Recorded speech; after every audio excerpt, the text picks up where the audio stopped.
Volt Europa presents Calling Europe, the first pan-European speed podcast. Welcome to the 6th episode of our speed podcast, Calling Europe. My guest today is our General Secretary, Anouk Ooms. Anouk, it's really nice to have you here. Welcome. Thank you so much. Lovely being here. Well, Anouk, how are you today on this beautiful, very warm Monday? It's a very hot day in my hometown Deventer in the Netherlands, but I guess it's all over Europe really hot these days. But doing well. Really nice. Are there any specific projects that you're looking forward to doing because of this weather? Like, do you have something that you wanted to do outside or an activity you've always wanted to do? Unfortunately, I have a small cat that's with me only for 2 weeks now. So I'm really locked inside to make sure that it doesn't run away and never comes back. Is it going to be a house cat? No, eventually I want to let it outside. But I read that it should be 6 weeks or something, that a cat should be inside for it in order to recognize its home. So yeah, I'm a bit stuck. And how long have you had it now? 2 weeks? 2 weeks, yeah. And it's joined me in many calls. Aww. I mean, I'm a dog person, but I have to say I really like little kittens. So I'm normally also a dog person, but I live one floor up, so dogs is not really good here. But I do have 2 dogs in Uganda, and whenever I have the chance, I'll have a dog too. Nice. Let me know and I'll come by. Okay, good deal. So, Anouk, let's start with the first part of our podcast. The profile. Anouk, where in Europe do you live? I live in a beautiful town called Deventer in the Netherlands, in the east of the Netherlands, near the German border. And when did you join Volt? February this year, so quite new still. So it's nearly 6 months now. Yes, and they say to me that a year in Volt counts as dog year, so and that's how it's like, in a positive way. What do you do at Volt? I am the General Secretary together with Lennart Everveen, and we both started in February this year. And where is your favorite place in all of Europe? My favorite place in Europe is, I have to say, Venice, because I have really fond memories of it when I celebrated my 16th birthday. We were on an exchange visit with students near Milan. And while I was celebrating my birthday, it was on the San Marco Square, together with all the artists that were dressed up for carnival. So it was a really mystical and really beautiful memory and celebration. It's actually really nice that you have such a fond memory of your 16th birthday. I think that's very special. Yes. Okay, and now we will continue with the main part. The 3 questions. And today our main part is consistent of, as usual, 3 questions. Question number 1. And the first one is from our last guest, Dan Kniebügel, who asked you... And my question is, after some months in your role, how do you see foreseeable future of the movement? I think currently we've been really busy with internally organizing ourselves and making sure the structure is in place. And I'm really excited and eagerly to have that move forward and focus more on the external organization. We have functional leads in place. They are all working on our strategic action plans, and I'm really looking forward to share that with our movement and to get more and more involved with the movement and make sure that everyone knows what we're doing, knows who to access, and really move together as a movement and make that happen. Nice. Yeah, I have to say, I mean, only from the way that I've seen what happened when you guys, the 2 general secretaries, joined and really got rolling, is that I feel like the European level now has structure and people who are in contact with the functional leads and understand every part of, what everyone is doing. And I feel like it's so much more effective. So it's definitely been extremely noticeable that you guys have been in place and working. Thanks so much. Really looking forward to make it even more. I'm sure you will. Another half year and then you have your anniversary. Yes, there we go. Question number 2. What was the most surprising thing you realized about Volt after joining? I have a lot of working experience as a consultant, and I worked for an NGO in Africa, in Uganda. And what I noticed is that the difference with Volt is that these are all people who really invest their time and efforts into something they're really passionate about.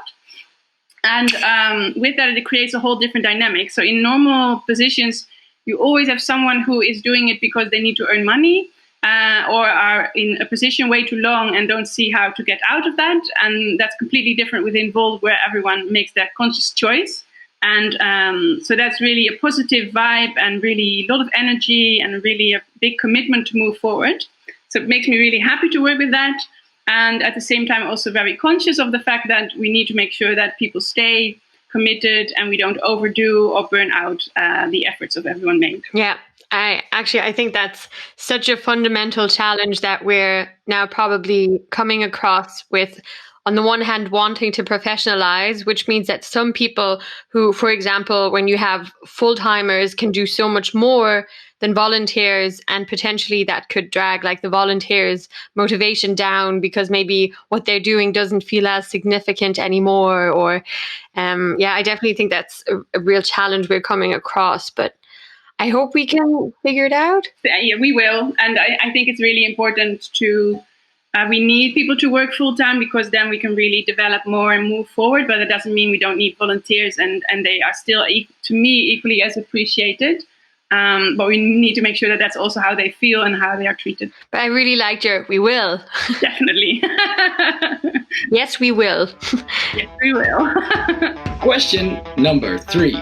And the last question from the main part is, what would you like to tell our listeners? I think we are a unique pan-European movement. It is amazing to see that so many countries, cities are represented already within Volt, and think they can grow and we can grow as a whole of a movement. So I would really invite everyone to join, everyone who has heard a little bit about us to reach out and to ask more about it, and mostly really hope that one day we can go back on the streets again and really flyer out and make sure that everyone is heard more, that we know our word comes more across, and make that happen. I think that's so special about Volt, that so many people are so willing to go on the street and talk to people. And I think we really need to realize that that is not normal, especially in a political sphere. Like, I know that in Germany, the culture politically it's not very common for volunteers to go on the street and hand out leaflets and stuff. Like, surely you have people that do it, but not to the extent that you saw Volt on the streets in the European elections. And I always say, and I stand by that, I think our volunteers made the European elections what they were, because I think a lot of people were just impressed to see all these young people, and actually not only young people, all sorts of people on the street and supporting the cause and actually spending their time and effort. So yeah, it's super cool. And I mean, if you consider how young the movement is and how far we are already now, it's amazing. And I actually sometimes think that with all the people who are involved, the organization is already a few steps ahead from how we are internally organized. So I really see it as a big challenge to make us up to speed and to really accommodate all the needs of all those people who are already supporting us and more that are there to come. Thank you very much for all your answers, Anouk. They're very insightful in my opinion, and I really look forward to everyone else hearing them too. Your favorite song?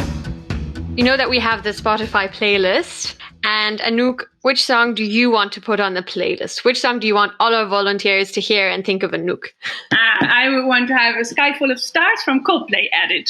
Nice. So for the past 6 years, I've been living in Uganda, where they have completely different music, which I enjoyed too. But every time I would hear Coldplay in this song, it would make me really feel home and happy and energized, which I would want everyone to feel like. That's actually really nice. Thank you. The nomination. And finally, we have our very last question, which is also a little bit of a teaser for the next episode every time. Anouk, who do you nominate for our next call, and what question would you like to ask him or her? So the person I would want to nominate is Joachim Wilke, head of the office of our MEP Damian. I nominate Joachim because I think he's in the background where all the attention goes to Damian as the MEP, and I would love to hear what is happening in backstage. So Joachim, my question to you is, now you're a year in office to support Damian as our MEP, and I would love to hear what you see as the biggest lesson you've learned while managing Damian's office. I think that's a fantastic question, and actually one that I wish I'd thought of myself, because we hear so much that Damian does, or like we see him in newspaper articles and interviews, but actually there is a troupe that is helping him and supporting him. And as we want to grow it and have more MEPs, it's an inspiration to hear how they do it and see how we can multiply this in 2024. Yeah, absolutely. And because I think you could obviously talk to locally elected voters too, but talking to someone on the European level will really give an insight, I think, to everyone to see what I don't know, potential candidates in 2024 getting into, Yeah. but also what does real politics look like? Yes. Because we're so young